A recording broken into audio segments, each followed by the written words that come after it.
Ya, terima kasih pada Bapak Dr. Agustinus De Parua, Magister Teologi, yang bertindak sebagai moderator, telah memberikan kesempatan kepada saya untuk memaparkan atau menyajikan topik yang dipercayakan oleh panitia lintas STT.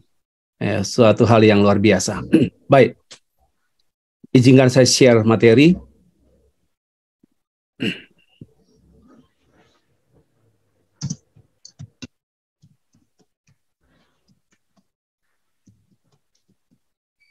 Topik yang saya bahas yakni finalitas Kristus dan pseudo-kristologi.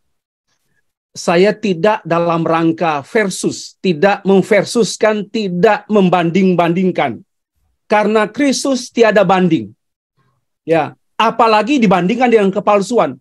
Ini kesesatan berpikir kalau kita membanding-bandingkan Kristus dengan kepalsuan.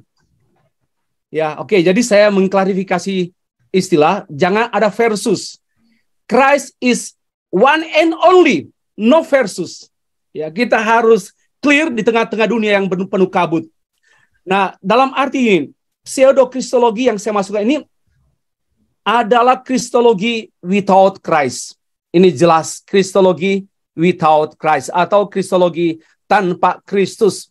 Walaupun uraiannya, ulasannya, pemaparannya sangat banyak menggunakan ayat-ayat Alkitab, tetapi saya menyatakan bahwa pseudo-kristologi sama dengan kristologi without Christ. Pengantar, finalitas Kristus bukanlah topik baru.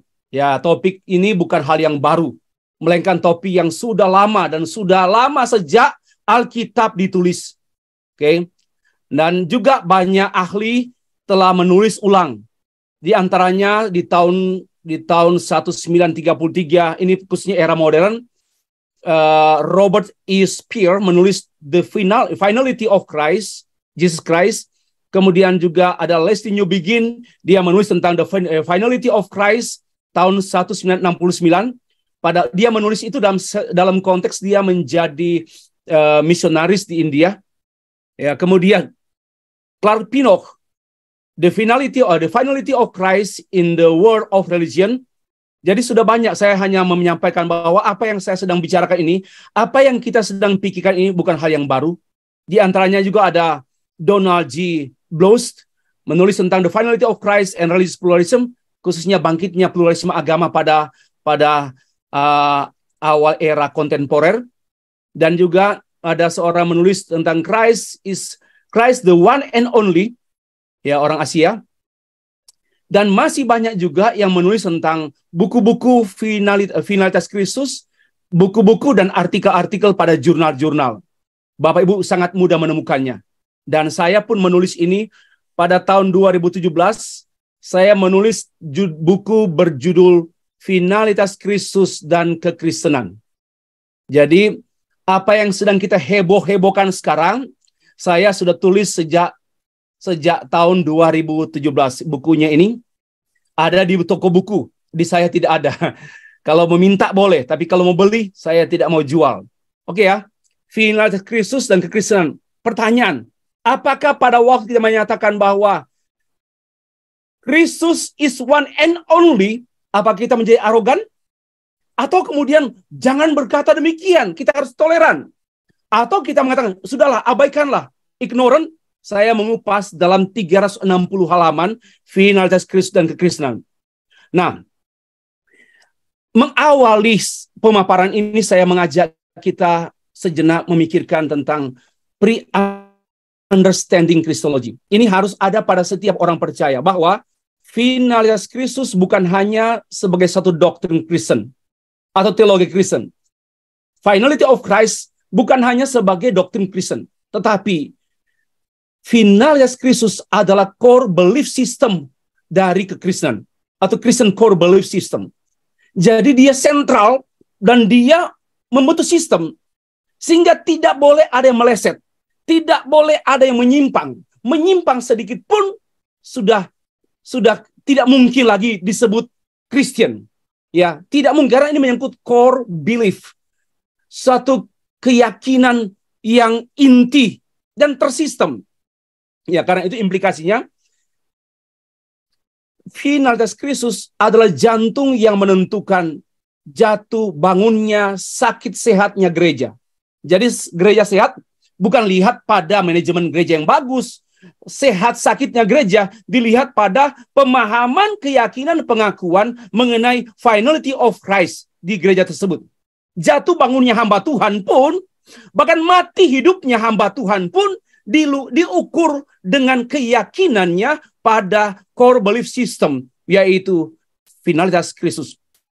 Maka itu, kalau kita mengurangi pemahaman dan pengakuan atau mengubah, susutkan, mengganti-ganti, ini sama dengan kita sudah mengalami kerusakan kekristenan. Iman Kristen tidak pernah rusak, tapi orang Kristen bisa rusak. Gereja sejati tidak pernah rusak, tapi gereja organisatoris sangat mungkin rusak. Maka tidak heran, perusak-perusak gereja adalah para pengajar-pengajar gereja yang tidak memiliki core belief system, atau yang menentang core belief system, yang merusak core belief system. Kenapa? Karena dia membuat sistem baru. Dia menganggap dia yang baru, biar semua perhatian kepada dia, maka dia menawarkan sesuatu yang baru, yang mempunyai sistem, membuat sistem sendiri, tetapi sayang, si patongkaan, sistemnya belum teruji. Sedangkan core belief system diantaranya Tritunggal dan juga mengenai finalitas Kristus sudah teruji dari abad ke abad. Bapak-Ibu sekalian, garis besar pembahasan saya, pertama saya menyampaikan tentang pernyataan iman, kemudian starting point, ini penting, dan yang ketiga tinjauan terhadap pseudo-kristologi, kristologi tanpa Kristus, dan yang keempat proklamasi atau sifatnya argumentatif saya tentang finalitas Kristus. Ini nomor 4 ini gampang kalau kita sudah melewati nomor 2. Mengapa orang non-Kristen sulit memahami, menerima mengenai finality of Christ? Kenapa? Karena mereka tidak memahami, tidak melewati proses nomor 2. Oke, nomor yang kelima, apa arti secara praktis? Arti finalitas Kristus bagi orang percaya, dan kemudian diakhiri dengan kesimpulan. Yang pertama, penjelasan istilah dulu. Istilah finalitas bisa berarti satu-satunya. Hanya itu saja. Tidak ada yang lain. Ada yang lain. Tidak ada yang sebelum dan sesudahnya.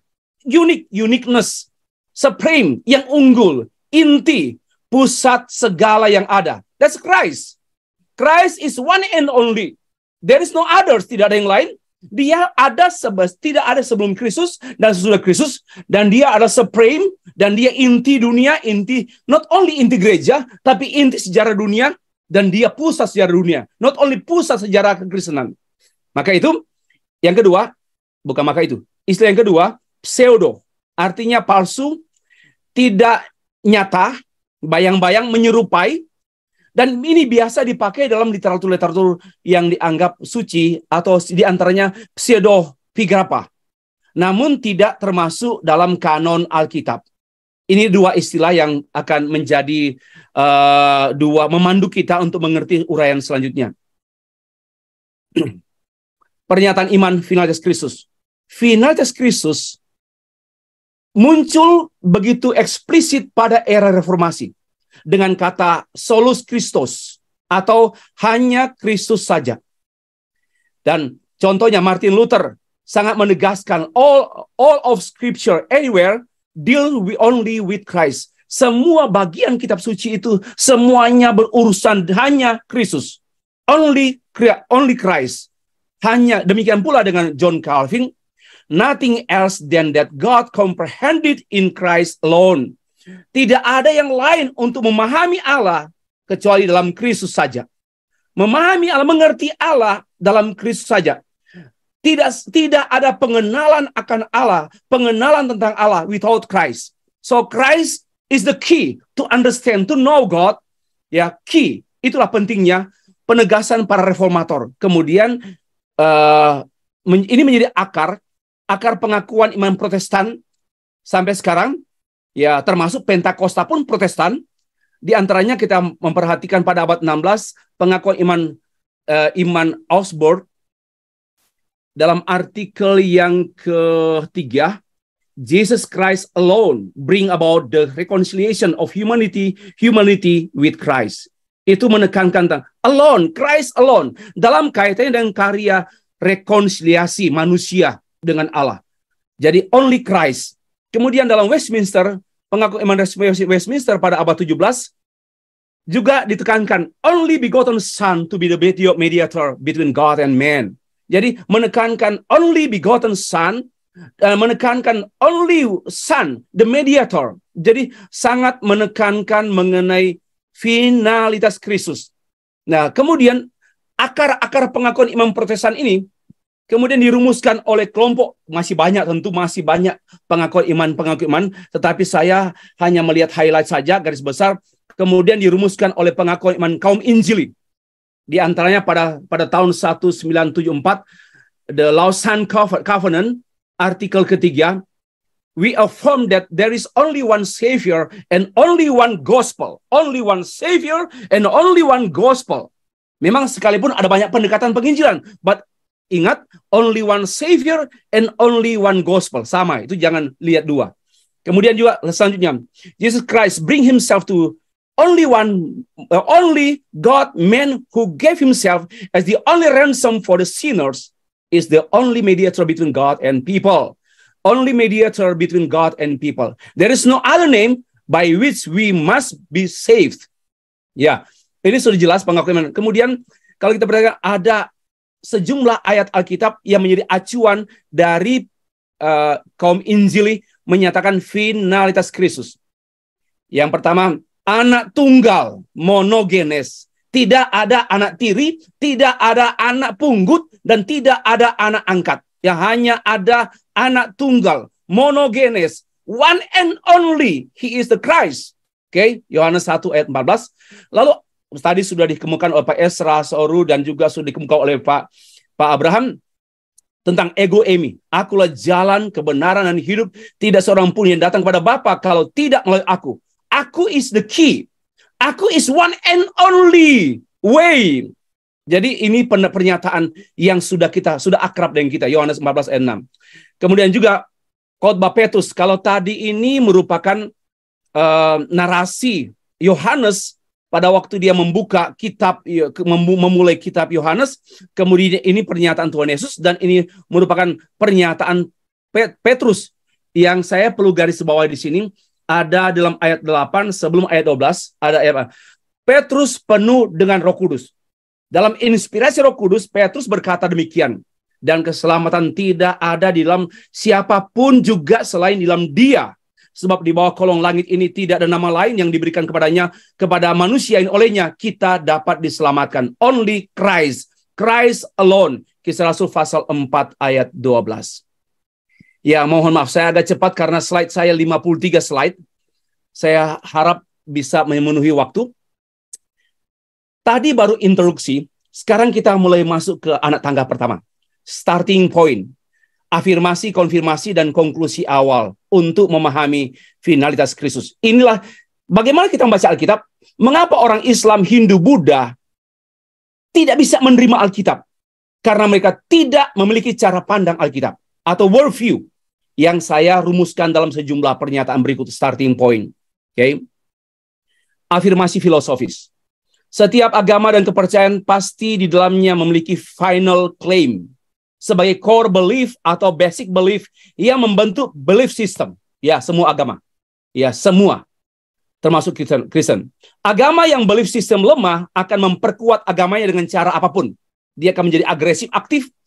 Karena dia lemah, maka dia penuh ketakutan dengan pengaruh luar. Agama-agama yang takut terhadap penginjilan, contoh ya, ini karena belief sistemnya lemah. Sedangkan agama yang belief sistemnya kuat diperkuat oleh belief sistem yang kuat akan diperkuat juga oleh belief system itu sendiri, sehingga dia memang agresif, dia tapi pasif. Dia akan diserang, tidak takut dengan pihak luar, tidak takut dengan adanya oknum-oknum yang mengajarkan kesesatan, tidak takut. Kenapa? Karena dia memiliki belief system yang sudah tersistem, tidak mungkin goyah. Oke? Tapi kalau belief sistemnya lemah, Dia akan mengekspresikan kelemahan belief systemnya itu dengan kemarahan bisa, seperti yang saya gambarkan dengan bawang merah dan bawang putih. Ya, mengenai cerita dongeng bawang merah itu, dia mendominasi anak kandung, bahkan mendominasi kerajaan, mendominasi istana, mendominasi karena ayahnya sudah meninggal. Maka diambil oleh anak tiri melalui bantuan ibu kandungnya anak tiri ini. Nah, ini itulah gambaran bagaimana keadaan orang-orang yang memiliki belief system yang lemah akan menjadi agresif, aktif, dan ganas. Tapi Kristen harus mengerti agresif pasif. Agresif kita di mana? Agresif di kebenaran. Hidup benar agresif. Hidup menginjili agresif. Itulah bawang putih. Mengapa firman Kristus sebagai core beliefs atau belief system atau Christian belief system? Satu, karena Kristus adalah pusat, inti, dan benang merah pernyataan Alkitab tertulis. Seluruh bagian Alkitab, benang merahnya, pusatnya, intinya Christ alone. Kristus pusat sejarah keselamatan, satu-satunya pengantara yang ditentukan oleh Allah. Yang lain tidak ada. Nah, yang ketiga, maaf agak cepat, Kristus adalah pusat sejarah dunia. Dunia diciptakan, diselenggarakan, dikontrol, dan disudahi, dan akan disudahi oleh Kristus dan di dalam Kristus. So, Kristus adalah pemeran utama dunia. So that's why keyakinan kita pada Kristus yang adalah pemeran utama dunia, ini yang kita yakin dengan Christian belief system. Itu semua from the Bible. Oke. Afirmasi kristologis. Pendapat kristologi yang bertentangan dengan biblical atau dengan pandangan Christian biblical yang sifatnya saya harus mengatakan bukan Kristen. Biarpun dia menggunakan ayat-ayat Alkitab. Tapi ayat Alkitab itu harus dalam pengertian biblical Christian worldview. Oke, yang kedua, pendapat kristologi yang bertentangan dengan Christian theological tradition adalah heresi. Seperti creed, pengakuan iman rasuli, Nisea, Konstantinopel, Kartago, dan sebagainya. Dan pengakuan iman yang sudah teruji dalam sejarah tradisi teologi gereja, sudah teruji. Yang tak teruji kan hilang. Tapi yang ada sampai sekarang teruji. Maka bertentangan dengan semua tradisi teologi gereja yang sudah teruji, kita sepakat sesuai dengan ketentuannya, itu disebut heresi. Siapa yang sekarang begini? Sekarang siapa yang berhak melebeli kamu non-Kristen, kamu bukan Kristen, kamu heresi. Siapa? Apakah Indonesia punya majelis ulama Kristen? Seperti agama lain, majelis ulama Islam? Kita tidak punya majelis ulama Kristen. Ya, kita mempunyai keyakinan mengenai gereja lalu kita memiliki aras nasional gereja, dan kita juga memiliki seperti PGI, PGPI. Ya, itu boleh menjadi. Dan kita juga punya sinode-sinode. Nah, kita mempertimbangkan. Kita tidak bisa membuat hakim sendiri, main hakim sendiri. Even though kita tahu itu heresi. Tapi tidak bisa kita membuat tindakan-tindakan main hakim sendiri. Harus ada aturan-aturan yang sifatnya universal. Konfirmasi yang pertama. Semua pujian, nah ini dalam buku saya. Semua pujian dan hinaan atau hujatan orang kepada dan tentang Kristus yang tidak biblikal, ya pastilah tidak kristologis. Kenapa marah? Dan yang tidak kristologis tentu bukanlah tentang Kristus. Kenapa harus marah? Omongan orang, hinaan orang kepada Kristus yang namanya bukan Allah, bukan juru selamat, yang karena tidak biblikal, maka tidak kristologis, maka bukan Kristus. Dia menghina omong kosongnya, dan dia menghina kekosongan pikirannya. Implikasinya, jangan mengaminkan pujian yang tidak biblikal, dan jangan membalas hinaan yang tidak biblikal. Oke? Jangan, tenang saja. Di tengah badai kita tenang. Kenapa? Karena kita punya core belief system. Oke. Tidak ada Kristus di luar Alkitab. Biarpun dia menggunakan ayat-ayat Alkitab. Dan saya pun menambahkan, tidak ada Kristus di luar, tidak ada kristologi di luar tradisi Kristen, tradisi gereja yang teruji. Konfirmasi kedua, Francis Schaeffer menegaskan Alkitab adalah sumber dan presaposisi kristologi. Sekalipun ada pendapat tentang Kristus yang tidak bertentangan dengan Alkitab, ini konsekuensinya, namun tidak bertolak dari Alkitab, tidak berdasar pada Alkitab dan tidak bersumber dari Alkitab, maka bukanlah Kristus. Tidaklah kristologis seperti Isa. Saya mengatakan Isa bukan Kristus dan Kristus bukan Isa. Sekalipun itu tidak ada pertentangan. Tapi not from the Bible. Not based on the Bible. Maka bukan Kristus. Christ is not Isa and Isa is not Christ. Saya tegas sekali dalam hal ini. Ya, oke. Konfirmasi yang ketiga. Sebagaimana gereja mengakui Kristus adalah pusat inti benang merah seluruh Alkitab, demikianlah finalitas Kristus adalah pusat inti jantung gereja. Implikasinya, siapa yang menyangkal finalitas Kristus sama dengan menyatakan dirinya bukan Kristen.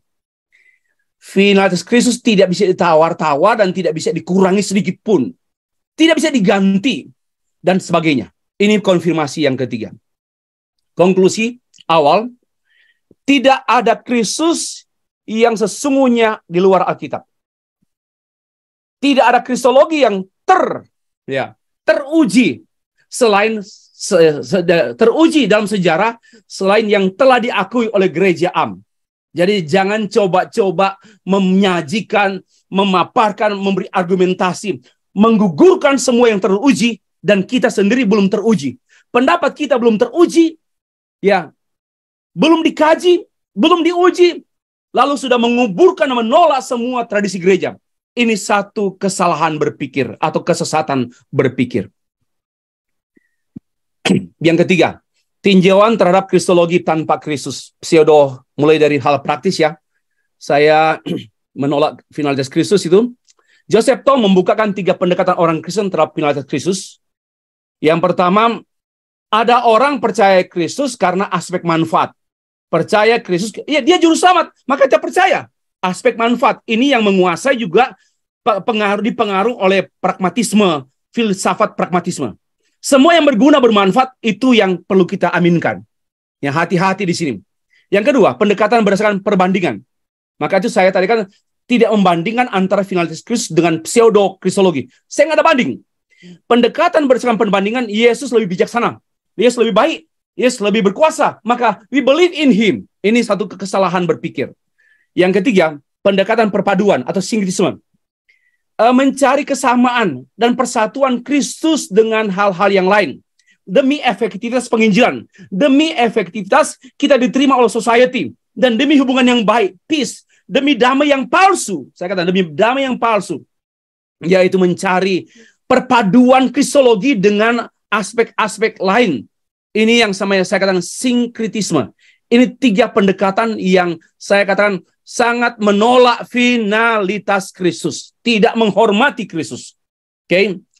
Lalu muncul lagi sikap praktis golongan Kristen terhadap finalitas atau supremasi Kristus. Saya sudah tuangkan dalam buku saya tadi. Per golongannya. Ada kelompok golongan nominal, Kristen nominal. Tidak tahu finalitas Kristus, maka nggak tertarik. Biasanya di kantong-kantong Kristen. Ya entah di wilayah-wilayah yang didominasi oleh mayoritas orang Kristen. Ini nggak tertarik, bahkan nggak pernah saya mendengar mereka membanggakan only Christ. Ya, tapi kalau totalitasnya juga kenyataannya dalam kantong-kantong Kristen tingkat moralitas merajalela. Kenapa? Ya karena tidak ada core business, core belief system. Yang kedua, Kristen Injili abangan. Mengaku Kristus juru selamat, mengaku satu-satunya, tapi diam saja. Nggak menginjili. Ini Kristen Injili abangan. Hanya praise and worship, tapi tidak menginjili. Hanya internal, orientasi internal. Nggak pernah menyampaikan kepada orang lain. Kabar satu-satunya, one and only. Hanya diam saja. Ini namanya Kristen Injili abangan. Yang ketiga, fundamentalis. Teriak-teriak. Ekstrim sekali, tapi dangkal. Ya, ekstrim, tapi dangkal. Nggak mau belajar. Kecuali kita ribuan di sini yang ikut mau belajar. Ya, baru yang ketiga, Kristen liberal.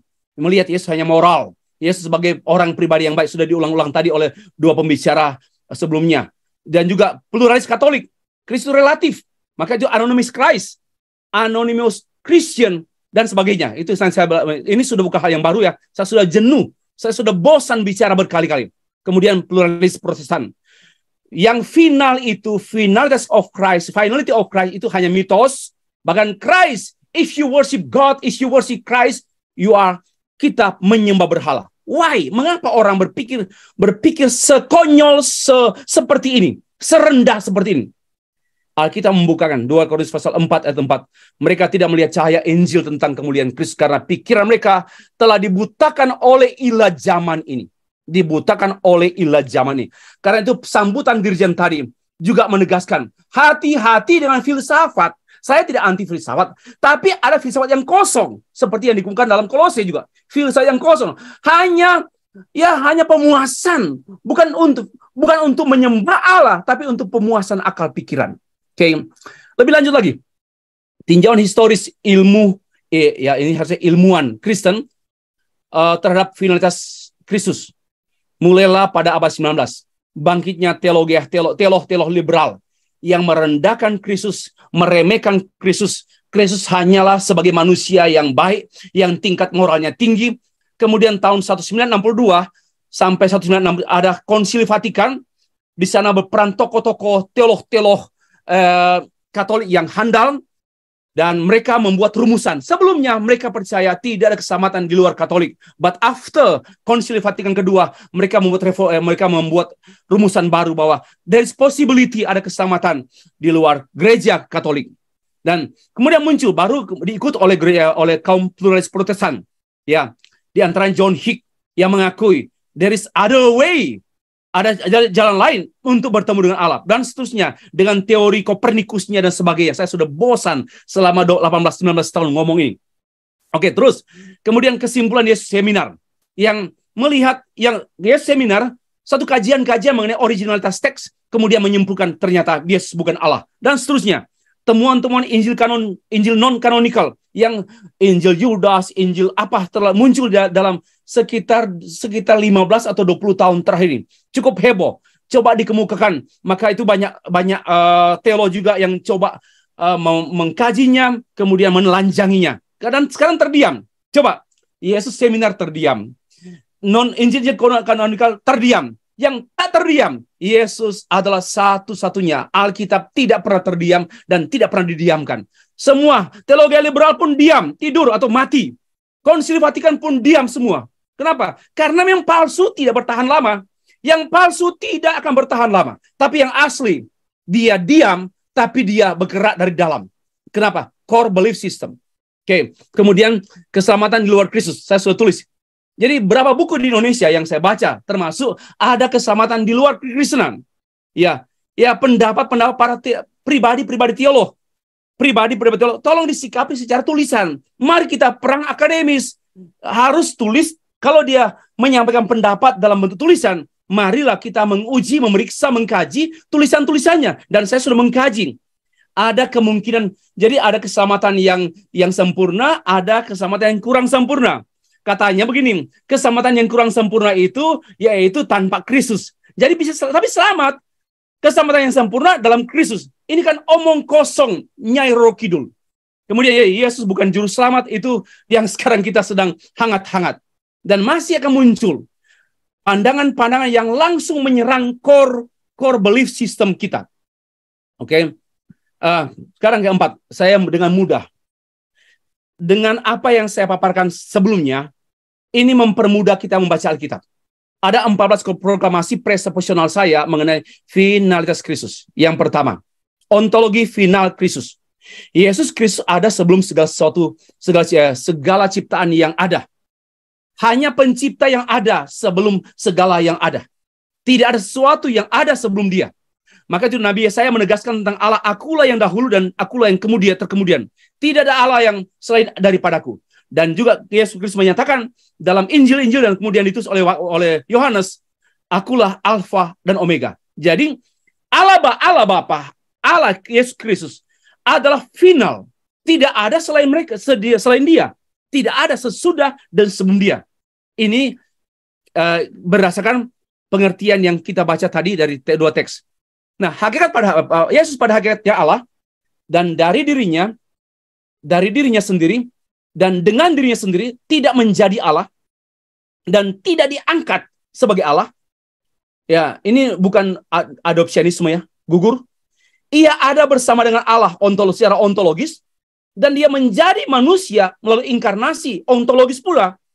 Tidak bisa kita memahami, menjawab secara epistemologi. Karena hubungan antara Allah dan Allah Anak, Allah Bapa itu hubungan ontologis. Ya, kita mengertinya secara epistemologi according to the Bible. Tetapi ontologinya kita harusnya melihat hanya mungkin di balik epistemologi. Maka itu pun tidak pernah ada subordinasi bahwa Bapa di bawah anak. Anak di bawah Bapa. Ini sesuatu yang memutlakkan memahami secara epistemologi, tapi mengabaikan ontologi. Itu pula istilah anakku yang kukasih. Ya, anakku yang kukasih, eudokesa, mengungkapkan Kristus sehakikat dengan Bapa, bukan bagian dari Bapa, dan bukan rohnya Bapa, bukan jiwanya Bapa, bukan sesuatu dari Bapa, tapi dia memiliki pribadi utuh. Logos itu bukan impersonal. Logos itu personal. Logos dalam kacamata Greka itu memang impersonal, tak berpribadi. Tapi logos dalam tulisan Yohanes adalah logos yang menjadi manusia. Logos yang sudah ada bereksistensi, tadi istilah Pak Abraham, eksistensi atau pra-inkarnasi, sudah ada dan dia tidak pernah diadakan dan dia tidak mengada-ada, dia ada dengan sendirinya. Dia ada by himself. Ya. Dan dia tidak pernah menjadi. Dan sudah bagus sekali, tidak pernah diproses dan tidak pernah memeros dirinya sendiri. Tetapi dia ada sebagai Allah dalam kekalan, lalu dia menyatakan diri dalam pribadi yang secara epistemologi. Oke. Yang kedua, epistemologi, tadi kan ontologi. Epistemologi, penyataan akhir, final statement, atau final revelation. Tidak ada pengetahuan tanpa penyataan umum. Oke. Tidak ada sains tanpa penyataan umum. Tidak ada pengenalan akan Allah. Tidak ada teologi tanpa penyataan khusus. There is no science without general revelation, and there is no theology without special revelation. Dan ini mengungkapkan pernyataan Kristus begini. Tidak ada seorang pun yang pernah melihat Bapa. Tetapi anak tunggal Allah yang ada di pangkuan Bapa, dialah yang memperkenalkannya. So, Christ is one and only revelation. God's revelation, special revelation. Tidak ada wahyu lain. Tidak seorang pun yang pernah melihat Allah. Tidak ada. Tetapi anak tunggal yang ada di pangkuan Bapa, dialah yang memperkenalkan, disclose himself. Yohanes 1 ayat 18. Selanjutnya, jika engkau telah mengenal aku, engkau telah mengenal Bapakku. Antara Bapakku dan aku, kami adalah satu. Allah, satu dalam esensi. Satu dalam esensi kami satu. Ya. Knowing me, mengenal aku, mengenal Bapa. Ini mengungkapkan mengenai Kristus adalah satu-satunya cara mengenal Allah. Itu cara, bukan hanya cara mengenal Allah, satu-satunya Allah yang menyatakan diri, yang memperkenalkan dirinya. Inilah epistemologi. Epistemologi adalah ilmu yang mempelajari how to know what we have to know. 3. Kristus sejarah final, sejarah tunggal dunia ini. Kalau kita kaji dalam Kolose pasal 1, Kristus tidak diadakan, dia ada sebelum segala yang ada. Kristus dan segala sesuatu ada dalam dia. Kolose 1 ayat 17, karena di dalam dialah telah diciptakan segala sesuatu. In him, by him, and to him. Yang ada di sorga dan yang ada di bumi. Yang kelihatan, yang tidak kelihatan, baik singgasana maupun kerajaan, baik pemerintah maupun penguasa. Segala sesuatu diciptakan oleh dia dan untuk dia. Maka dia adalah sejarah final. Dia adalah aktor tunggal dunia ciptaan. Dia pencipta dan dia pengatur semua ciptaan. Dia pengontrol ciptaan. Dia penyudah ciptaan. Dan semua demi dia. By him, from him, by him, to him. Ini mengungkapkan mengenai finalitas Kristus dalam sejarah dunia. Akan saya ungkapkan lebih lanjut lagi. Kristus adalah kemuliaan final Allah. Mohon maaf Pak Dr. Abraham kalau ingatkan saya kalau masih ada 5 menit ya. Kalau masih 5 menit ingatkan saya. Oke. Untuk materi tinggal 5 menit Pak. Oke, saya langsung mengungkapkan Kristus adalah kemuliaan final Allah. Nanti dibaca sendiri. Tidak ada kemuliaan lain selain kemuliaan anak. Dan kemuliaan dalam hubungan antara Bapa dan anak. Kemuliaan Bapa anak mengungkapkan esensi bahwa Bapa Anak sama-sama Allah, seesensi. Itu diungkapkan sonship, keanakan dan kemuliaan. Oke, lanjut lagi. Kemudian kelima, perjanjian pun di dunia ini hanya satu perjanjian. Perjanjian dalam Kristus Yesus. Semua perjanjian yang lain melengkapi untuk mewujudkan one covenant. Ya, satu perjanjian. Christ is one and only God's covenant. Semua perjanjian-perjanjian lain demi perjanjian yang satu itu, yaitu Kristus sebagai utama inti covenant dan juga sebagai subjek daripada covenant. Yang ketiga, Kristus satu-satunya jalan. Oke, saya lewat saja. Jalan menuju kepada satu-satunya Allah menjadi manusia. Tidak ada yang lain. Hanya Dia satu-satunya yang adalah Allah dan menjadi manusia. Oke, Sars egeneto, dan Dia benar-benar jadi manusia, bukan jadi-jadian. Dia tidak setengah-setengah jadi manusia, Dia benar-benar totally manusia. Tapi manusia yang tidak berdosa, namun menjadikan dirinya berdosa. Ini masalah covenant, masalah penebusan. Oke, kemudian ketujuh, saya lewat saja. Nah, Kristus, Nabi, oke, lewat saja. Anak Allah, ini dibahas oleh Pak Dr. Andreas, tapi itu penting juga dalam kaitannya dengan finalitas. Kristus adalah pemberian Allah yang terbesar, ultimate gift. Nggak ada pemberian lain. Semua pemberian yang ada dari Allah, yang dari sorga, yang ultimate, yang final, is only Christ. Wah, ini lewat saja. Kemudian yang ke-11, Kristus adalah mediator satu-satunya antara Allah manusia. Ini yang ditekankan di pengakuan-pengakuan iman. Okay. Hanya satu, only the Son of God, the satu-satunya menjadi mediator. Okay, saya pikir lewat saja.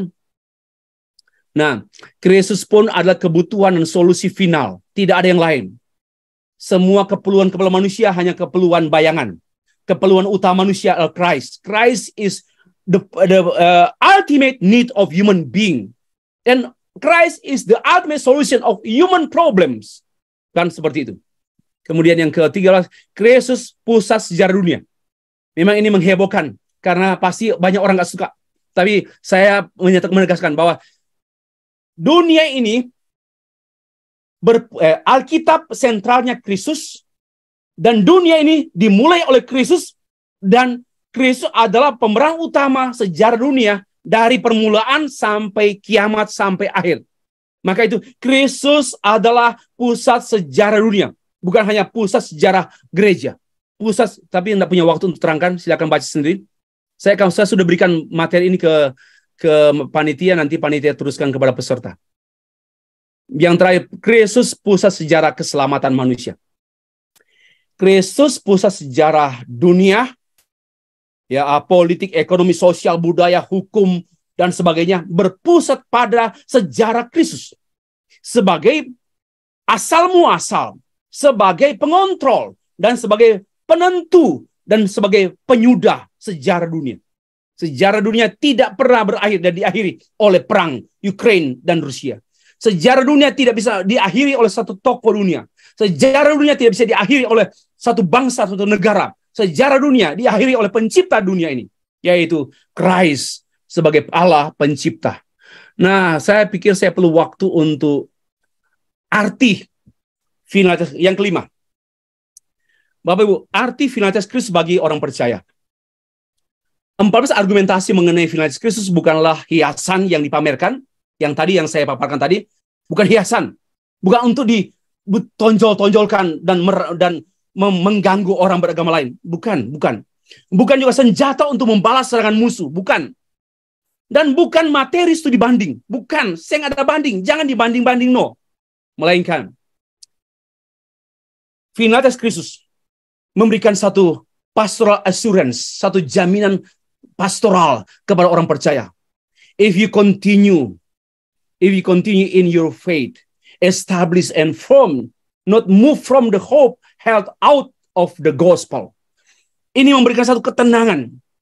Jadi biarpun badai mengamuk, biarpun ada banyak kekacauan, karena kita mempunyai keyakinan, punya core belief system, Christ alone, Christ and only, one and only, Dan ada satu assurance, ada satu jaminan pada kita.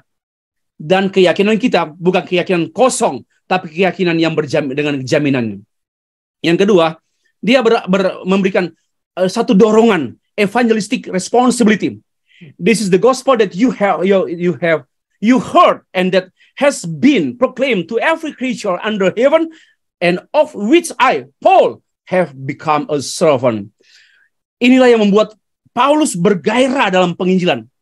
Maka itu gereja, hamba Tuhan, orang percaya yang tidak bergairah dalam penginjilan, saya menyatakan dia memiliki masalah dengan keyakinan belief systemnya. Ada something wrong, and ada wrong something di situ.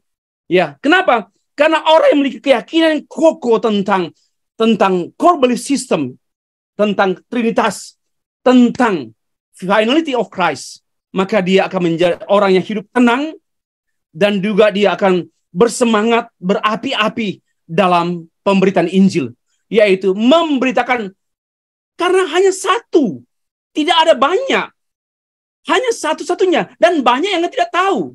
Bukan pemaksaan, bukan kristenisasi, just tell them, hanya sampai kepada mereka. Let the Holy Spirit works, yang membuka mereka, terbuka matanya, untuk menikmati finality of Christ. Christ is one and only. Jadi gereja yang berkata Yesus satu-satunya, tapi tidak menginjili, bohong. Gereja yang aktif bicara dalam pujian penyembahan tentang Christ alone, tapi tidak menginjili, kebohongan alone. Demikianlah, Bapak Ibu sekalian. Kesimpulan. Ada satu kalimat yang menjadi kesimpulan saya. Agama apapun tanpa klaim finalitas sama halnya dengan seekor domba tanpa bulunya. Nggak menarik. Nggak ada daya tarik. Yesus Kristus adalah daya tarik. Not because He's the Savior. Ya, jangan karena faktor pemanfaatan. I believe in Him because kebergunaan Dia. Ini pragmatis sekali. Dan ini yang sedang dijual oleh pendeta-pendeta yang menjual Yesus pada aspek-aspek keuntungan, aspek-aspek kebergunaan, aspek operasional. Ya, kalau demikian, maka kita sebenarnya sedang melook down dan sedang menyingkirkan finalitas Kristus. Agama apapun sekali, kalau seekor domba tanpa bulunya, ya nggak menarik. Kehilangan daya, dan daya tariknya bukan pada kita yang menarik Kristus, tapi daya tarik Kristus sebagai Allah. Allah lah yang menarik kita dan kepada Dia. Dan daya tariknya bukan daya tarik harafiah, bukan daya tarik jasmani, bukan daya tarik kasat mata. Daya tarik ilahi. Itulah daya tarik Kristus. Adalah daya tarik ilahi yang orang tidak paham dan tidak mau paham. Kenapa? Buta dan telanjang. Tapi daya tarik Kristus inilah, yaitu daya tarik salib Kristus. Kalau orang memiliki mata yang saya sebutnya point of mata pre-understanding tadi, maka dia melihat luka-luka Kristus itu adalah sesuatu keunggulan iman Kristen. Salib itu satu keunggulan iman Kristen. Itu adalah daya tarik. Tapi daya tarik ini diubah oleh pengkhotbah sialan yang melihat daya tarik Kristus pada blessing. Ini penipuan dan ini sebenarnya anti finalitas Kristus. Ya, kemudian lalu seekor harimau kehilangan gigi dan cakarnya. Daya juangnya tidak ada lagi. Ya, harimau itu daya juangnya dan kekuatannya serta senjatanya pada gigi dan cakarnya.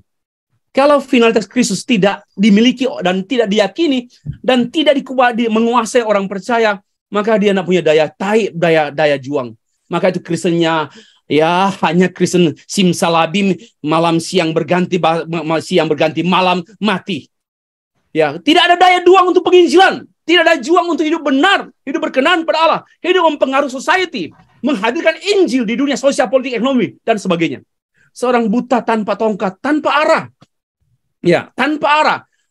Christianity without finalitas Kristus, Kristen tanpa arah. Dan even, saya katakan, bukan Kristen. Dan seperti seorang raja, kehilangan mahkotanya. Without authority. Tanpa otoritasnya. So, finalitas Kristus adalah core belief system. saudara dan saya, gereja Tuhan sepanjang masa tidak berubah dan tidak berubah dan tidak diubah, melainkan mengubahkan, mentransformasi. Sekian, selesai. Terima kasih. Saya kembalikan kepada Bapak Dr. Agustinus. Baik, terima kasih Pak Pendeta Dr. Stefri Indra Lumintang. Oh, luar biasa materi yang kita terima hari ini. Kami sangat diberkati dan kami percaya semua peserta telah diberkati. Namun ada pertanyaan cukup banyak di sini yang akan kami sampaikan kepada Bapak Pendeta Dr. Stefri Indra Lumintang, yang tentunya kami akan pilih sesuai dengan topik yang kita bahas pada sesi ini.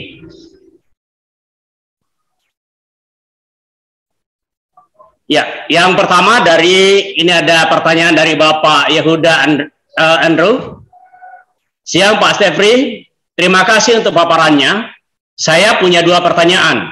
Yang pertama, bagaimana pandangan Bapak secara khusus tentang teologi kontekstual, teologi lokal dan teologi konstruktif? Apakah teologi-teologi menentang finalitas Kristus, atau bisakah melalui teologi-teologi ini finalitas Kristus justru diimplementasikan dan diwartakan? Yang kedua, dalam konteks keindonesiaan, teologi apa yang cocok untuk Indonesia yang tidak menentang finalitas Kristus tapi juga cocok untuk konteks keragaman budaya di Indonesia? Kami langsung serahkan kepada Bapak Dr. Stefri untuk menjawab dua pertanyaan ini. Kami silakan Pak. Baik, terima kasih. Saya menyampaikan terima kasih untuk pertanyaan dari Pak Daniel ya. Pak Yehuda, Pak. Pak Yehuda, sorry. Pak Yehuda, terima kasih. Ini pertanyaan post-doctoral. Ya, saya pikir kita semua sudah akrab dengan kontekstual teologi. Memang teologi must be kontekstual. Tapi teologi itu, kontekstualnya teologi itu only one pilar, salah satu pilar dari sejumlah pilar lagi. Nah, kebanyakan kalau kita simak kontekstualisasi yang berlaku di dunia, di banyak sumber-sumber atau literatur yang kita baca, misalnya mengkontekstualisasikan yang bukan lagi bahaskan. Kontekstualisasi itu kan menyangkut cara pikir kita, bagaimana menyampaikan Kristus pada cara pikir orang Jawa, cara pikir orang Madura, cara pikir orang Kalimantan. Nah, nampaknya yang saya cermati ini, singkat saja, lebih banyak mengubah esensi Tuhan yang dikontekstualisasikan. Sebenarnya kita mengkontekstualisasikan cara pandang, cara pikir, bahasa, bukan pribadi yang dikontekstualisasikan. Nah, karena itu saya mencermati ada bahaya kontekstualisasi yang terlalu kebablasan. Maka saya memberikan usul. Ada seorang teolog, seorang misiolog, namanya Paul Hibbert, menulis satu buku dan dia mempromosikan satu tulisan namanya Critical Contextualization. Jadi kontekstualisasi yang kritikal.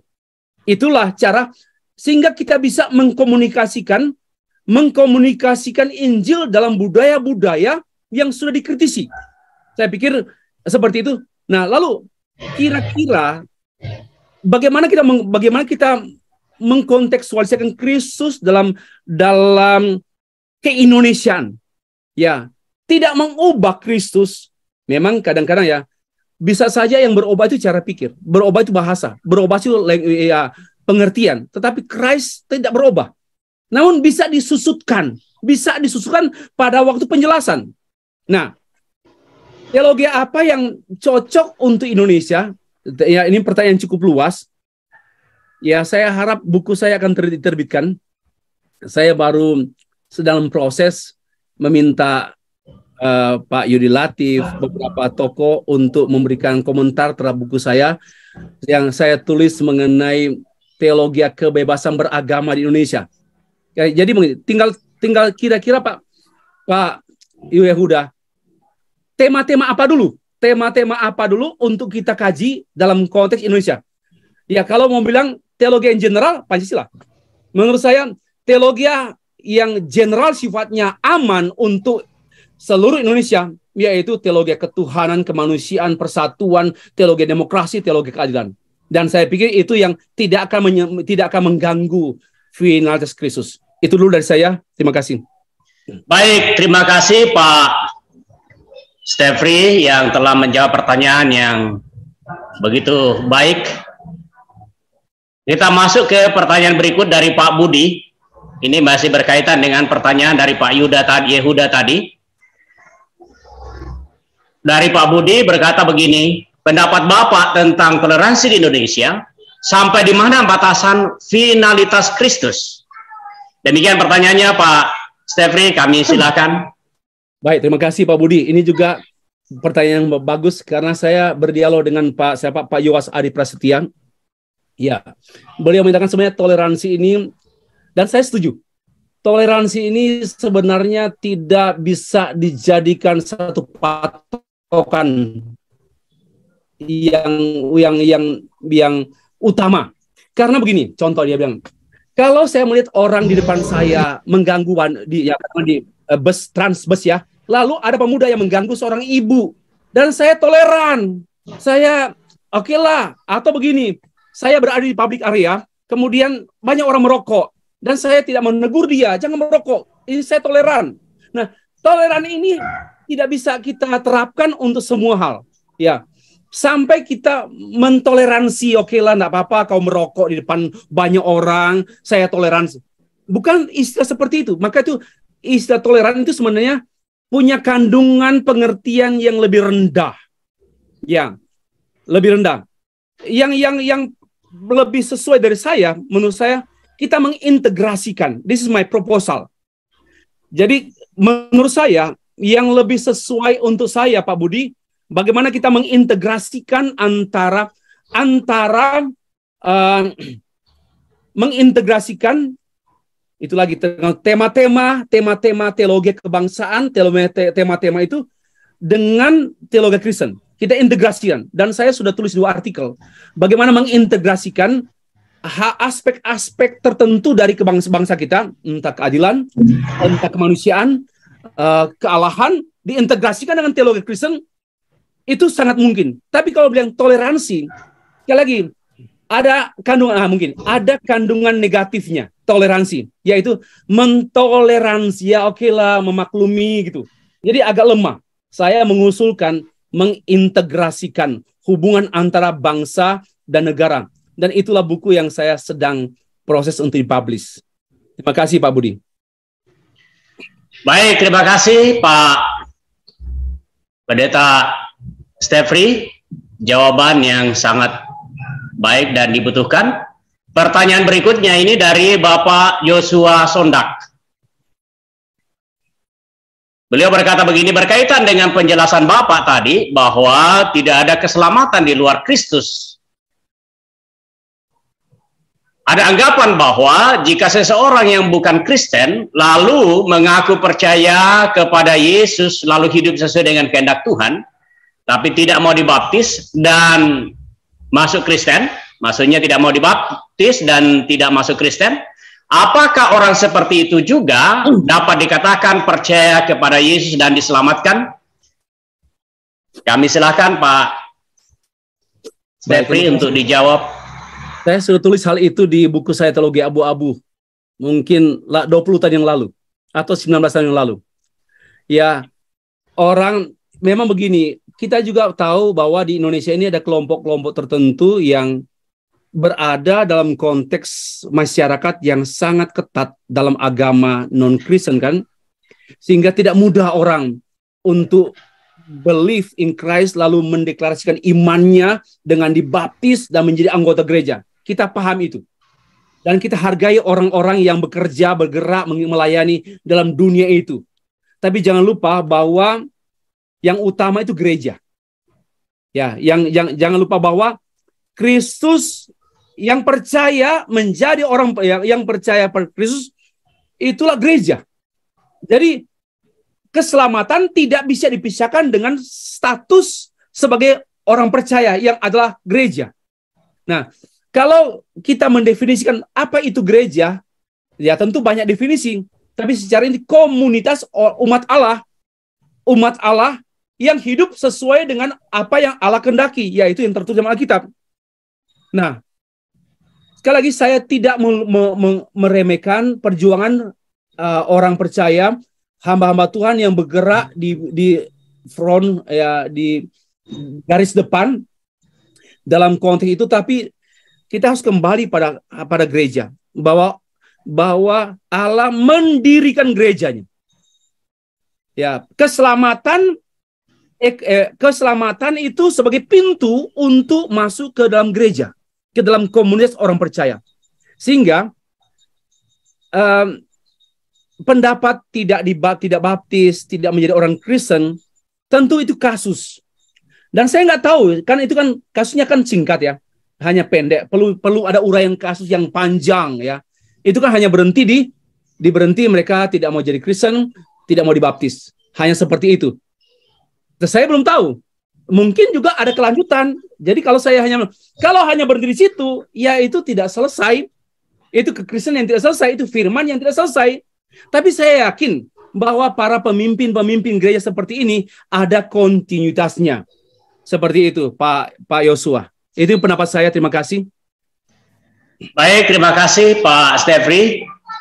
Sekarang kita masuk ke pertanyaan dari Pak Lukas Naibaho. Ini sama dengan mirip pertanyaan dengan Bapak Arif Theophilus. Oh, sorry.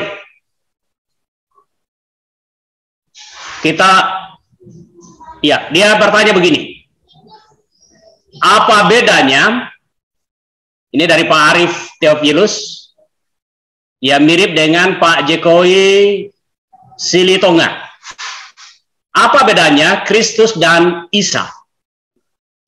Kalau berbeda, mengapa ada gereja Isa Al-Masih dan di kalender juga menggunakan istilah Isa Al-Masih seperti kematian Isa Al-Masih, kenaikan Isa Al-Masih? Mohon penjelasannya. Terima kasih, Pak. Ini pertanyaan. Kami silakan Pak Stefri. Ini dua orang yang bertanya tentang hal ini. Baik, terima kasih Pak Arif ya. Memang konteksnya ini sudah dibahas oleh Pak Ezra, Pak Abraham mengenai istilah-istilah yang dikenakan pada Yesus Kristus ya. Bahwa itu bahasa. Tapi yang paling penting betul, meaning tidak berubah. Meaning tidak berubah dan tidak mengandung unsur-unsur yang tidak bermoral. Misalnya saya menyebut Yesus itu ratu pantai selatan. Nggak cocok. Ya, tidak cocok. Kenapa? Karena nama itu meaningnya tidak sesuai. Nah, kalau sebutan Isa, ya kalau itu diambil dari Timur Tengah, berarti konteksnya itu dari Alkitab Timur Tengah yang cocoknya diterapkan untuk konteks gereja Timur Tengah. Nah, kalau kita menyebut Isa according to the Bible, ya berarti kita menggunakan istilah Kristus itu menggunakan bahasa tapi dari Alkitab. Tapi kalau kita kemudian menyamakan itu dengan Isa dalam Al-Quran, saya menyatakan bahwa Isa dalam Al-Quran ya tidak sama dengan dalam Alkitab. Sehingga ini perlu diwaspadai, hati-hati bahwa penggunaan Isa secara general harus hati-hati. Kalau dari Alkitab dan kita mengambil Alkitab dari Arab, kemudian kita sajikan kepada konteks masyarakat Arab, it's okay. Tapi kalau kita mau ambil Isa itu dari Al-Quran, not from the Bible, not based on the Bible, itu yang saya sebut tadi. Saya tidak setuju. Itu bukan Isa Alkitab. Ya, itu bukan Isa Alkitab. Nah, memang banyak upaya orang untuk mengkontekstualisasikan supaya dimengerti dan diterima. Supaya Yesus dimengerti dan diterima oleh satu konteks, oleh satu komunitas, maka menggunakan istilah-istilah yang mirip, yang familiar, yang dipakai termasuk Allah. Allah yang digunakan dalam konteks masyarakat Melayu, kemudian digunakan oleh orang Kristen sampai sekarang ini, memang dipahami sesuai dan dikaji asal usulnya tidak ada masalah, sehingga Allah itu oke saja. Nah, Isa menurut saya tidak sama dengan kajian tentang Allah. masih proses. Kalau itu dari Al-Quran, bisa from the Bible and from Quran, saya mengatakan absolutely berbeda. Because revelation only one. Ya, ini saya mau pertanyaan. Revelation only one. Special revelation hanya satu, yaitu Kristus yang tertulis dalam Alkitab saja. Tidak ada yang lain. Jadi itu pegangan saya. Memang berbeda total. Tapi kalau sekali lagi, kalau memang mau nyebut-nyebut itu untuk apa? Hati-hati. Motif kita jangan sampai menipu orang Islam dengan menyebut-nyebut Isa supaya akrab dengan mereka. Perlu dihati-hati, perlu waspada. Tapi yang penting artinya from the Bible, based on the Bible, bukan based on the Quran and from the Quran. Seperti itu. Terima kasih.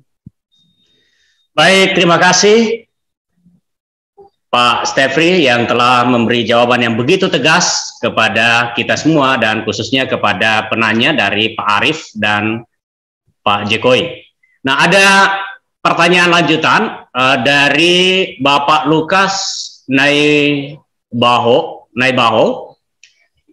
Pertanyaan begini, saya ingin bertanya, mengcounter pengajaran ES atau bidat dengan mengatakan ada progresif kealahan Yesus. Mungkin maksudnya mau bertanya itu bagaimana untuk memberi jawaban bagi pandangan yang berkata ada progresif dari kealahan Yesus. Demikian, kami silakan kepada narasumber untuk menanggapi. Ya, terima kasih Pak Lukas. Tadi Pak Dr.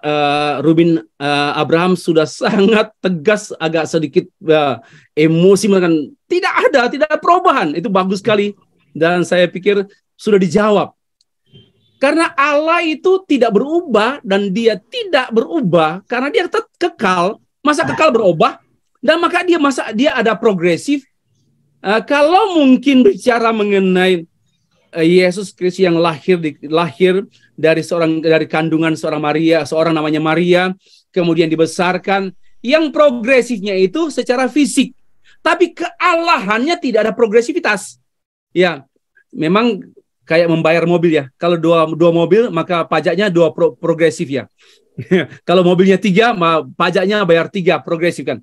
Jadi tidak ada istilah Allah yang unchangeable, Allah yang tidak dapat berubah.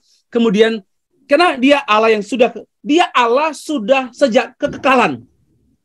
Dan dia tidak berubah pada waktu dia menyatakan dirinya dalam sejarah. Dia nggak berubah. Dia kealahannya tetap. Dan pun dia, Yesus Kristus yang mati, bangkit, naik ke surga, tidak ada perubahan sedikit pun dalam dirinya. Dia kekal. Nah, inilah upaya-upaya orang yang berupaya untuk, yang mungkin sudah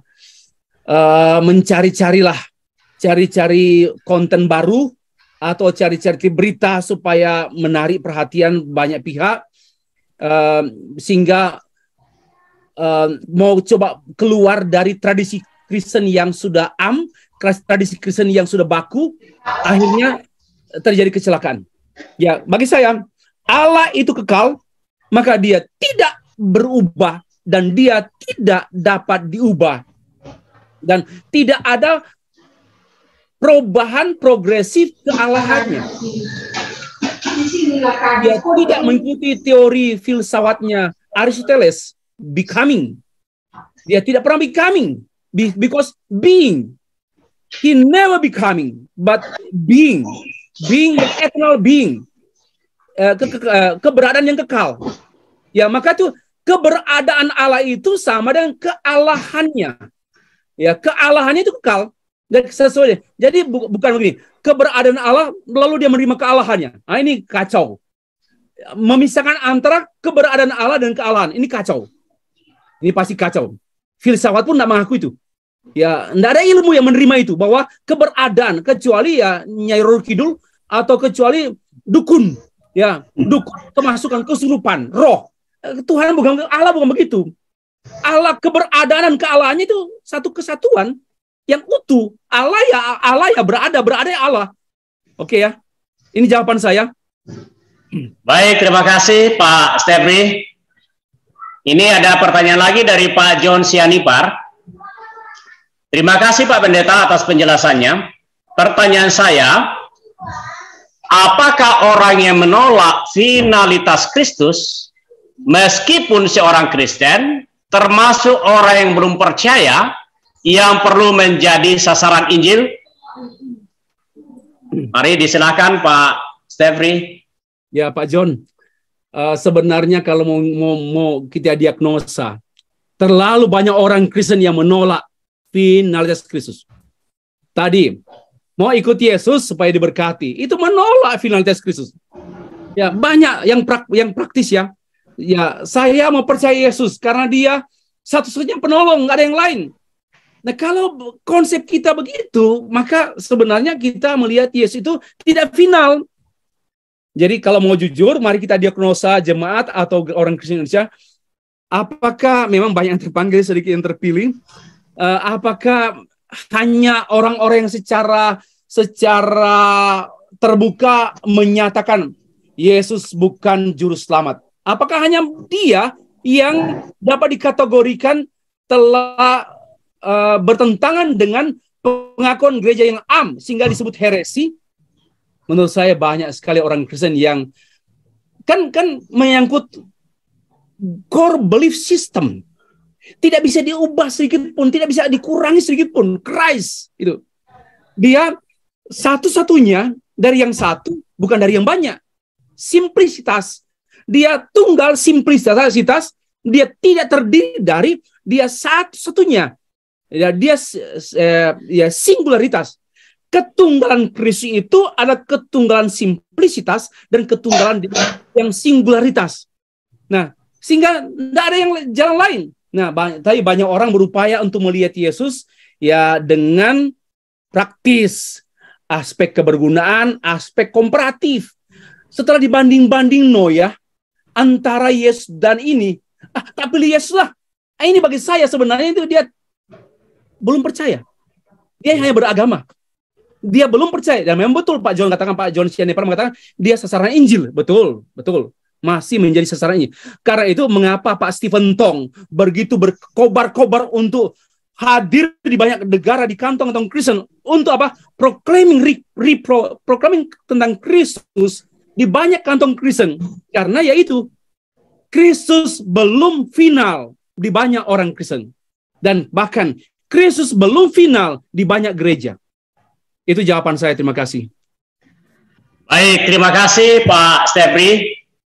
Kami akan lanjutkan lagi dari Pak Tony Tobing. Beliau berkata begini, ada sebagian orang yang tidak setuju dengan penggunaan Allah Bapa, Allah Anak, Allah Roh Kudus. Karena terkesan ada 3 Allah. Bagaimana dengan bagaimana tanggapan Bapak? Kami silakan Pak Stefri. Ya Pak Tony, sebenarnya kan pembahasan saya lebih ke finalitas ya, bukan pada Tritunggal. Saya sedang menyiapkan satu artikel karena saya diminta untuk menjadi pembicara juga di GPDI Jawa Timur. Ya, GPDI untuk pertemuan pendeta-pendeta Jawa Timur. GPDI dan saya ditugaskan oleh GPDI untuk membahas mengenai Tritunggal dan saya akan tulis dalam bentuk artikel. Jadi sebenarnya tadi pun sudah dijelaskan oleh Pak Rubin Adi ya tentang Bapa, Anak dan Roh Kudus. Persoalannya begini, kalau saya share ulang ya yang materi saya tadi, coba saya share ulang. Kalau kita bisa memahami yang namanya pre-understanding atau yang namanya starting point, persoalannya orang begini. Orang bertanya-tanya tentang yang sudah selesai. Sebenarnya persoalan 3 pribadi, 1 esensi itu sudah selesai oleh gereja. Namun ternyata belum selesai di banyak warga gereja, bahkan sedihnya di banyak pendeta gitu. Belum selesai. Kenapa? Mereka belum memiliki yang namanya yang saya katakan tadi ini starting point-nya atau dalam bahasanya John Frame belum memiliki yang namanya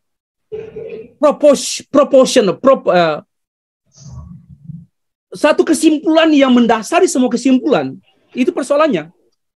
belum memiliki presupposisi. Ya, saya sudah jelaskan ini ya, yang ini ya. Mengapa orang bertanya mengenai Bapa, Anak, Tiga, tapi nggak ada dalam Alkitab? Saya pikir masalahnya mereka belum memiliki kacamata membaca Alkitab. Itu jawaban saya. Mereka belum memiliki kacamata untuk membaca Alkitab. Ya, mereka baru memiliki kacamata lain. Bisa kacamata Islam, kacamata Kristen nominal, kacamata Kristen fundamental, kacamata Kristen dan sebagainya. Tapi kita harus memiliki kacamata Alkitab untuk membaca Alkitab. Dan di antaranya saya sudah afirmasi, konfirmasi. Kalau mengerti ini, kalau memiliki ini, lalu ada kesimpulan awal, maka pertanyaan-pertanyaan mengenai tiga pribadi itu sudah selesai. Dan saya memang tidak menjawab. Ya, saya harap kita bisa buka lagi mungkin panitia, buka khusus tentang Tritunggal. Ya, kalau boleh kita buka khusus topik tentang Tritunggal. Baru kita buat kolokium Tritunggal lagi. Oke, demikian dari saya. Terima kasih. Baik, terima kasih, Pak. Kemudian ada pertanyaan dari Pak Petrus. Pertanyaannya begini. Bagaimana memahami finalitas Kristus dalam perspektif logos yang berinkarnasi? Bukankah inkarnasi Yesus hanya sebatas di dunia ini? Mari disilakan Pak Stefri. Ya, terima kasih. Karena tadi ada pertanyaan, lalu sudah ada kesimpulan kan? Kesimpulannya kan bukankah? Ya, saya mau jawab aja pertanyaan. Saya tidak menanggapi kesimpulannya mengenai inkarnasi. Sebenarnya istilah yang tepat itu prainkarnasi. Saya tidak menyangka apa yang diuraikan oleh Pak Abraham mengenai praeksistensi. Tidak, itu oke saja, tidak masalah. Hanya eksistensi itu adalah istilah filosofis, istilah non-biblical terms, yang istilah lebih sars egeneto dari kata Latin kemudian menjadi incarnation, itu lebih dekat ya. Walaupun pengertian sama. Ya, apa yang diuraikan oleh Pak Rubin sudah oke, sama pengertian. Hanya saya lebih akrab menggunakan tadi juga sudah disebut tadi, pre-incarnation. Kenapa? Karena kalau bisa berimplikasi begini, pra-eksistensi berarti Kristus pernah tidak ada, berada. Dan itu bahaya. Pra-ada. Kan eksistensi kan pra-ada. Pra-eksistensi. Dan Kristus tidak pernah pra-ada. Dia ada sejak kekekalan. Ya, jadi dia yang inkarnasi, Kristus pribadi, yang berinkarnasi itu bukan Allah Bapa.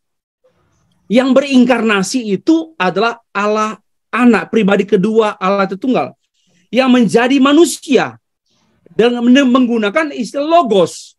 Logos yang dimaksudkan bukanlah logos dalam pengertian Yunani yang hanya ide. Yunani memahami logos itu hanya ide tentang sesuatu yang maha, bukan Yamaha Honda, bukan, yang maha tinggi, yang maha besar, hanya ide, bukan impersonal. Namun logos yang pra-inkarnasi sudah dalam bentuk pribadi Allah. Jadi dia tidak menjadi pribadi when he became human being. Ini keliru. Kalau kepribadian Yesus itu sudah ada sebelum pra-inkarnasi. Ya, sudah ada. Dan dia mewujudkan pribadinya dalam rupa manusia, bukan menjelma. Ini bukan jelmaan. Kristus bukan jelmaan, tetapi istilah yang digunakan dalam bahasa Yunani sars egeneto, geneto, menjadi, betul-betul jadi, bukan jelmaan. Kita harus buang kata jelmaan dari daftar kata teologi Indonesia. Buang itu kejelmaan. Itu Nyai Roro Kidul punya term. Ya, dia menjadi, betul-betul menjadi real. Nah, menjadinya itu dalam rupa manusia yang teraba, terlihat, tercium, terpukul. tertendang seperti yang dialami oleh dia. Namun pribadinya itu bukan baru roh masuk, bukan, tapi sudah sejak kekekalan dia berpribadi, dan pribadi itu pribadi logos yang mengambil rupa manusia, sehingga tidak ada perubahan. Ya, di sini tidak pernah ada terjadi perubahan, hanya ada pengungkapan. Oke, itu jawaban saya. Terima kasih. Baik, terima kasih. Jawaban yang sangat menarik, dan saya percaya kita semakin diperdalam dengan materi yang disampaikan oleh Pak Bambang sebelumnya. Kita masuk kepada pertanyaan dari Pak Joseph. Beliau berkata begini, izin bertanya, bagaimana tanggapan dengan ajaran yang mengatakan bahwa Yesus hanya manusia, bisa saja tanpa natur Allah saat ada di dunia? Buktinya, sebagai manusia, ia bisa dicobai oleh iblis. Terima kasih. Demikian Pak Stefri. Ya, terima kasih tadi Pak Abraham sudah begitu proklamatif ya, deklaratif sekali. Kealahan Yesus itu, kekekalan dan sebagainya itu sudah, saya pikir menduga-duga saja. Ini pertanyaan orang, ya saya tidak mengatakan bahwa yang bertanya itu ya mungkin dia mendengar orang berkata ya, tetapi ini orang yang bertanya tentang Alkitab tapi nggak pernah buka Alkitab, itu masalahnya. Coba, bagaimana orang bertanya tentang Alkitab tapi nggak pernah buka Alkitab? Karena Alkitab itu bagi saya begitu transparan tentang the deity of, tentang kealahan Yesus. Wah, terlalu penuh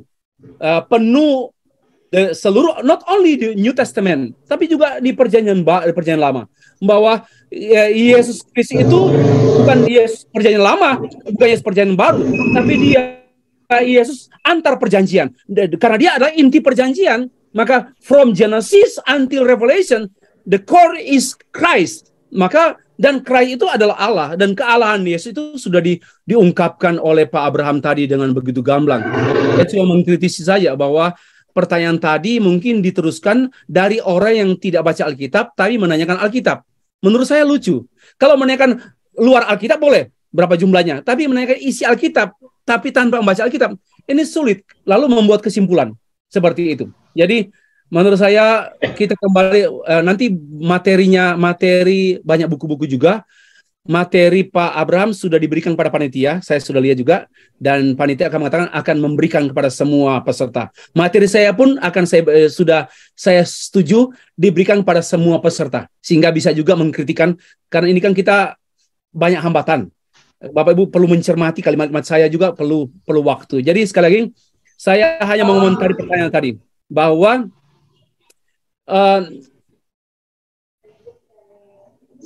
pertanyaan tadi sudah dijawab oleh Pak Abraham mengenai kealahan Yesus, yang saya nggak mengatakan dibuktikan ya, tapi dengan argumentasi biblical. Ya, argumentasi biblical, bukan dibuktikan. Karena Allah nggak perlu dibuktikan. Lucu kalau membuktikan Allah, nggak bisa terbukti gitu. Jadi hanya bisa memberikan argumentasi biblical according to the Bible. Dan Pak Abraham sudah mengerjakan tugas yang mulia ini. Terima kasih. Baik, terima kasih Pak. Ini masih ada 89 pertanyaan, tetapi karena waktu maka kami akan mengakhiri pertanyaan yang terakhir ini. Ini pertanyaan dari Gesi Pendeta, Dr. Mr. Lian Tomana. Beliau berkata begini, terima kasih Pak Stefri Lumintang, sangat jelas dan meneguhkan iman Kristen. Akhirnya tidak lagi percaya keilahian Kristus. Apakah mereka masih layak menyebut diri orang Kristen? Apa dan bagaimana sikap gereja tentang hal ini? Kami silakan Pak Stefri. Ya, pertanyaan yang sangat sulit karena ditanyakan kepada saya yang adalah pribadi, bukan pada pimpinan seluruh aras gereja se-Indonesia ya. Tapi saya paham lah. Begini, coba kita urai. Ada orang yang berkata, seperti kemarin saya menerima WA dari teman, bahwa hubungan antar Kristus dengan Allah Bapa itu seperti amuba. Tapi saya pahamlah dia menggunakan bahasa-bahasa yang sedang mencari. Jadi kita tidak bisa langsung menyatakan dia sesat. Kita harus lihat utuh. Jangan-jangan dia mancing gitu loh. Jadi gini, kita sulit ya. Maka itu bagusnya kalau kita menanggapi tulisan dengan tulisan. Tapi kalau hanya verbal, hari ini kita bisa bicara A itu putih, besok kita bicara A itu hitam karena verbal. Tetapi kalau tulisan tidak bisa dibantah. Maka itu saya mendorong, mari saya pakai bahasa sarkastis ya. Yuk perang tulisan yuk. Itu bahasa sarkastis, nggak perlu perang tentu. Tapi bagi saya menanggapi pikiran orang, Pak, usus saya itu nggak bisa kalau hanya mendengar dia. Mungkin dia lagi stres, mungkin juga dia ada background, ada latar belakang mengapa dia berkata demikian. Jadi kalau hanya penggalan kita belum bisa mengatakan bahwa dia adalah antikristus atau dia penyesat atau dia sesat atau apa. Kita harus lihat keutuhan dulu ya. Keutuhan. Dan yang kedua, kita lihat why, mengapa dia berkata demikian? Karena konteks juga. Saya membaca sejumlah buku itu tentang finalitas Kristus, itu juga semua ditulis dalam konteksnya masing-masing. Oh, ternyata ada background, ada latar belakang. Oh iya, kita paham lah. Jadi kita harus memahami latar belakang. Mengapa orang itu berkata seperti itu? Saya nggak tolerir ya. Kalimat itu salah. Kalimat itu sesat. Tapi kita harus mencap orang sesat. Tunggu dulu. Kenapa? Kita harus lihat dulu background. Mengapa dia berkata demikian? Konteksnya apa? Dan kita harus melihat substansinya apa. Jadi tidak bisa secara dengar video 1, 2, 3. Tidak, kalau boleh memang. Kalau dulu, ya tapi begini. Dulu itu gereja ini saya satu. Sekarang sudah banyak gereja, Pak. Sudah susah. Kalau sinode, misalnya pendeta A di sinode gereja tertentu dan dia menyatakan pernyataan-pernyataan yang tidak am. Teologianya tidak sesuai dengan pengakuan gereja secara am. Dia bisa diminta oleh sinode, oleh kajian, mungkin departemen kajian teologi. Kalau kurang itu bisa dibahas dalam sinode. Bisa dibahas secara sinodal gitu. Jadi orang-orang seperti ini bisa disikapi secara kegerejaan dan sinodal. Tidak bisa kita menggunakan misalnya STT bersatu lalu kita menjust. Kita siapa? Kita tidak punya otoritas. Kita harus kembali kepada otoritas ya. Kalau ada sinode. Atau kalau ada PGI. Karena kalau pemerintah tidak mungkin. Pemerintah tidak boleh urusan doktrin. Pemerintah tidak boleh mengganggu kebebasan beragama. Termasuk kebebasan berpendapat tentang agama. Pemerintah tidak boleh urus itu. Melawan konstitusi. Jadi cukup apa? Saya mengerti apa yang menjadi kegelisahan kita berapa waktu terakhir ini. Ya, dan kami dari BMP TKKI pun, akhirnya saya bicara ini. Bukan diam, tapi kami menempuh upaya-upaya internal dulu. Dan upaya-upaya internal yang kami harapkan akan ada klarifikasi setelah upaya internal. Demikian. Terima kasih. Baik, terima kasih Pak Stefri. Kami sangat diberkati dengan pemaparan dan jawaban-jawaban yang Bapak sampaikan, dan sesungguhnya masih ada 90 lebih pertanyaan yang belum dibahas, tapi waktunya sudah habis dan tinggal kita akan mendengarkan closing statement dari Pak Stefri. Kami silakan Pak.